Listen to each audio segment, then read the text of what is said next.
በስመ አብ ወወልድ ወመንፈስ ቅዱስ አሐዱ አምላክ አሜን። ዛሬ የምንመለከተው ዓለምን ሁሉ ደስ ያሰኘውን የሰው ልጅ ተስፋ የተፈጸመበትንና ታላቁን የምሥራች የያዘውን የቅዱስ ሉቃስ ወንጌል ምዕራፍ 2 ነው። እስከ ቪዲዮ መጨረሻ አብራችሁን ቆዩ። ሰብስክራይብ እና ላይክ በማድረግ እንድትጀምሩ በአክብሮት እንጠይቃለን። እናመሰግናለን። የሉቃስ ወንጌል ምዕራፍ 2 ቁጥር 1 በዚያም ወራት ዓለሙ ሁሉ እንዲጻፍ ከአውግስጦስ ቄሳር ትእዛዝ ወጣች። ቄሬኔዎስ በሶርያ አገረ ገዢ በነበረ ጊዜ ይህ የመጀመሪያ ጽሕፈት ሆነ። ሁሉም እያንዳንዱ ይጻፍ ዘንድ ወደ ከተማው ሄደ።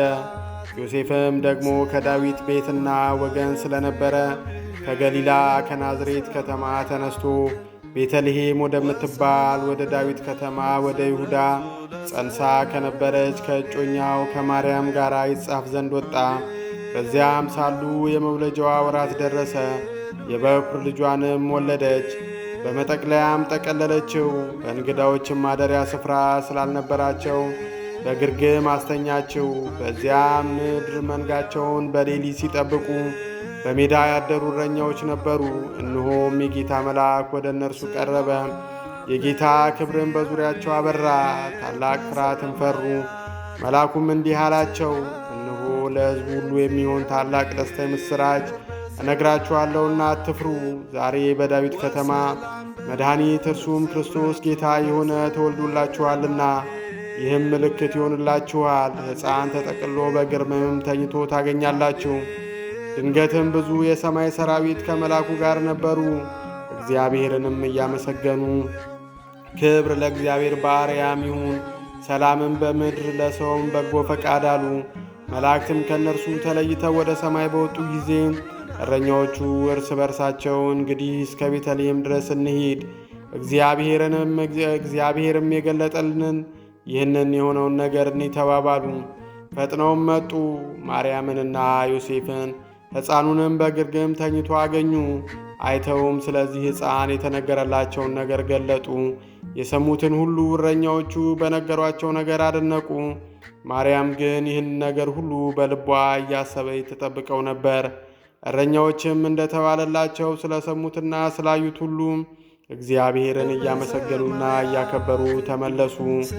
ወስብሐት ለእግዚአብሔር። ይቆየን። ሰብስክራይብ እና ላይክ በማድረግ ቻናሉን እንድታበረታቱ በአክብሮት እንጠይቃለን። እናመሰግናለን።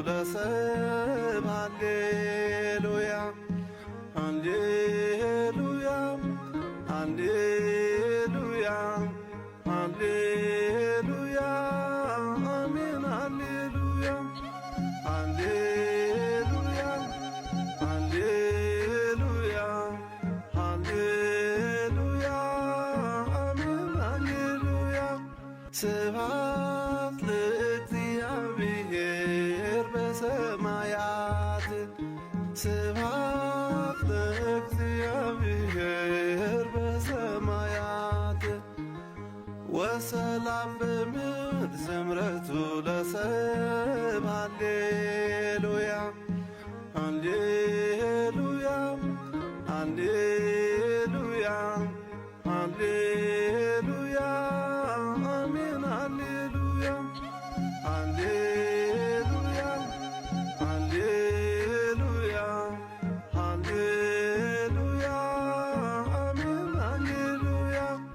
ስብሐት ለእግዚአብሔር በሰማያት ስብሐት ለእግዚአብሔር በሰማያት ወሰላም በምድር ስምረቱ ለሰብእ ሃሌሉያ ሃሌሉያ